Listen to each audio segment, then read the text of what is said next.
Jehoiada sets Joash on the throne of Judah. Now in the 7th year, Jehoiada gathered his courage, and took captains of hundreds, Azariah the son of Jeroham, Ishmael the son of Johanan, Azariah the son of Obed, Maaseiah the son of Adaiah, and Elishaphat the son of Zichri, and they entered into a covenant with him. And they went throughout Judah and gathered the Levites from all the cities of Judah, and the heads of the fathers' households of Israel, and they came to Jerusalem. Then all the assembly made a covenant with the king in the house of God. And Jehoiada said to them, Behold, the king's son shall reign, as the Lord had spoken concerning the sons of David. This is the thing which you shall do: a third of you, of the priests and Levites who come in on the Sabbath, shall be gatekeepers, and a third shall be at the king's house, and a third at the gate of the foundation. And all the people shall be in the courtyards of the house of the Lord.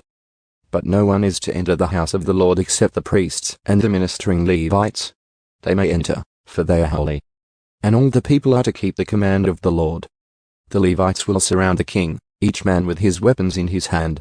And whoever enters the house is to be put to death.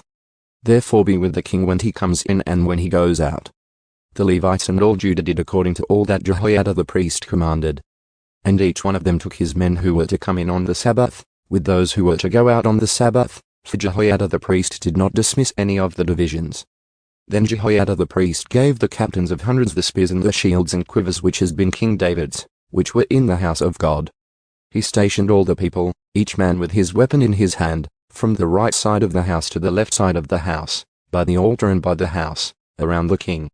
Then they brought out the king's son and put the crown on him, and gave him the testimony and made him king.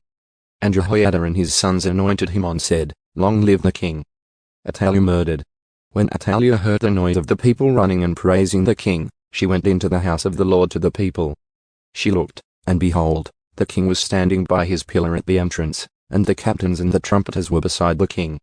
And all the people of the land rejoiced and blew trumpets, the singers with their musical instruments leading the praise. Then Adaiah tore her clothes and said, Conspiracy! Conspiracy! And Jehoiada the priest brought out the captains of hundreds who were appointed over the army, and said to them, Bring her out between the ranks.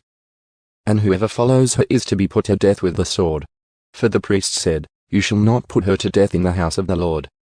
So they seized her, and when she arrived at the entrance of the horse gate of the king's house, they put her to death there. Reforms carried out. Then Jehoiada made a covenant between himself and all the people and the king, that they would be the Lord's people. And all the people went to the house of Baal and tore it down, and they broke in pieces his altars and his images, and killed Matan the priest of Baal before the altars. Moreover, Jehoiada placed the officers of the house of the Lord under the authority of the Levitical priests, whom David had assigned over the house of the Lord, to offer the burnt offerings of the Lord, as it is written in the law of Moses, with rejoicing and singing according to the order of David. He stationed the gatekeepers of the house of the Lord, so that no one would enter who was in any way unclean. He took the captains of hundreds, the nobles, the rulers of the people, and all the people of the land, and brought the king down from the house of the Lord, and went through the upper gate to the king's house.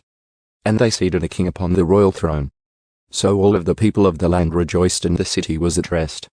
For they had put Adaiah to death with the sword.